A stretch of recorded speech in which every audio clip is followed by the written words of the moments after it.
shit fucking crazy, bro. These in here, like, literally letting the die, bro. Nah, they got this fucking law. It's called the CARE Act for like me who not sick, right?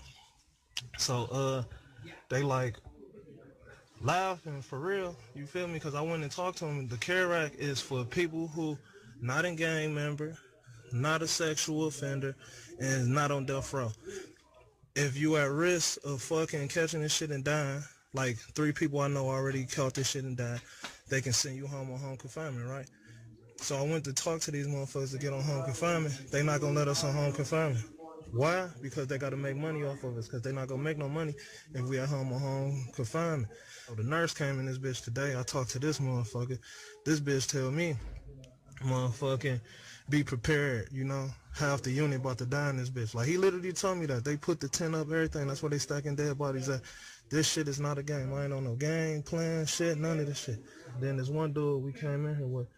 They just took this out on the stretcher. Literally. You feel me? I ain't even on no bullshit.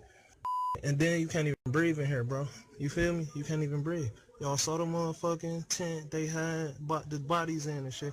Now they about to call all these motherfuckers people and act like, you know, it's nothing. Cause we can't social distance, bro. Look at this shit again. My man right here dying, bro. He don't want to be on there, but shit, you know, he got that shit. You feel me? I shouldn't have to be in this bitch like this. You feel me? One dude, his name Woodrow Taylor, was on his way out of here. You feel me? About to go to the crib. He dead. You feel me? And they wouldn't let him go. This shit is serious, bro. Like, look at this. So y'all want to think of playing or not? Let me see you, bro. This motherfucker and this boy dying, bro. Like I said, I'm clean right now, man. But I got symptoms, though. This motherfucker full blown. You alright? Bro, you alright? You want me to go get the police? Huh? No, What have you done this bitch? you ain't gonna do nothing about it. For those behind bars during the coronavirus emergency, social distancing is all but impossible. So what does that mean, both for those inside a jail or prison and for those of us outside the walls? Here's our senior contributor, Ted Koppel. The notion that society is best served by taking people who break the law and locking them up for a long time, that notion has always had a powerful constituency in this country. That's why on a per capita basis, the United States has more people behind bars, 2.3 million, than any other country in the world. And a lot of the sentences are insanely long. I was sentenced to 1,010 years and 19 life terms for armed bank robbery. I won't go up for parole until Jesus come back first. That's our starting point. There's no such thing as a good time to be an inmate in the U.S. prison system, or, for that matter, to be awaiting trial in a county jail. It may also be that there's never been a worse time.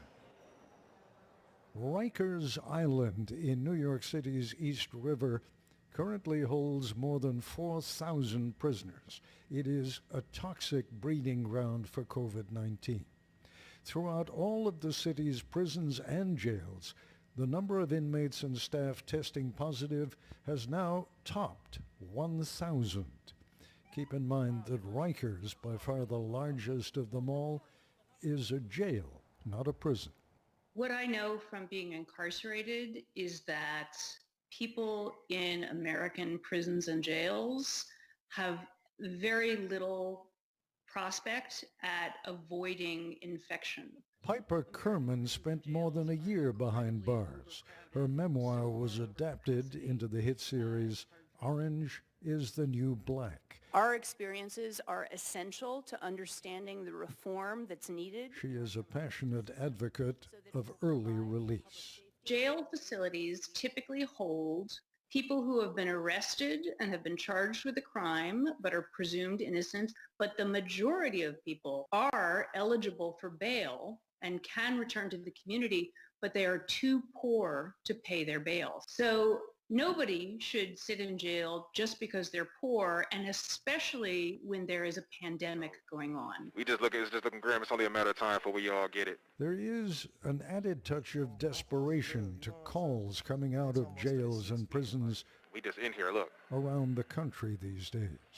Guys is coughing, and there's just no way to escape it, bro. So, if this the last one you see me in, bro, know that I love you. You know what I'm saying? Like, I mean, not to sound like that, but it's real. Confinement and social distancing are mostly incompatible. Inside of a cell, you have to basically figure out how are you going to adjust, because a few feet down from you is another person. Earlonne Woods is out of prison now, but a couple of years back he was my guide to prison life at San Quentin outside San Francisco. You don't have a hell of a lot of room in here. You don't. You can only, it's like one person can only move at a time. Like if we had to turn sideways. When I say that small space, as you know, you was in there, it's about the size of an average person's bathroom. So that's what that confinement is. Adnan Khan is also happy to describe himself these days as an ex-con. Earlonne and I were in San Quentin together. The floor that we lived on, we shared it with 100 people, and that floor was 3 feet wide. So it is physically impossible to do 6-foot distancing in a 3-foot wide tier. So what happens when inmates get sick? When viruses hit, the culture of prisons, at least in my experience, has been punitive, meaning that when someone gets sick, they get punished by being sent to solitary confinement. That, at least, was the case at San Quentin. When Earlonne Woods was an inmate there, he hosted, and still hosts, a podcast called Ear Hustle. He did an episode on solitary. It's the hole, the box, the dungeon. I saw no future. How do I spend the next 20, 30 till I die in this cell? Because I wasn't prepared for it. Once you get sent to solitary confinement, the rules and regulations that apply in there, whether you're there for disciplinary reasons or whether you're there for quarantine purposes, those rules and regulations apply to you no matter what you're there for. One controversial option, the early release of elderly inmates and those convicted of nonviolent crimes. Anybody that doesn't have to be in prison is not being sent to prison. Anybody who is nonviolent or ready to be released is out. In Florida last week, 164 inmates were released to stop the spread of coronavirus. The troubling exception that will only solidify existing resistance to early release. The day after this announcement, deputies say Joseph Williams killed a man in Tampa. I am issuing an executive order to stop the release of dangerous felons from prisons and jails in Texas. We may, in ordinary times, have the luxury of ignoring what happens behind prison walls. But, says Piper Kerman, not now. Prisons and jails do not have ICUs. They don't have intensive care units. They don't have any of the medical facilities to deal with very sick people. So every single day, on a normal day, on a good day, thousands of prisoners are brought out of prison to local hospitals. Overall, remember, the number of inmates and staff testing positive in New York City's prisons and jails is now over 1,000. One might reasonably assume that the majority of that number are inmates. They're not. Of those testing positive for COVID-19, Department of Corrections staff outnumber inmates almost exactly 2 to 1.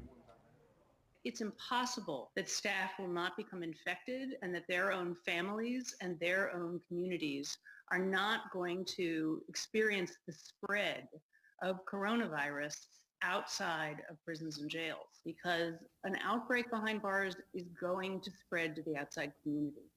And a footnote. The Florida Department of Corrections announced that it is lowering the minimum age to be a corrections officer. and just last week announced $1,000 bonuses for new recruits.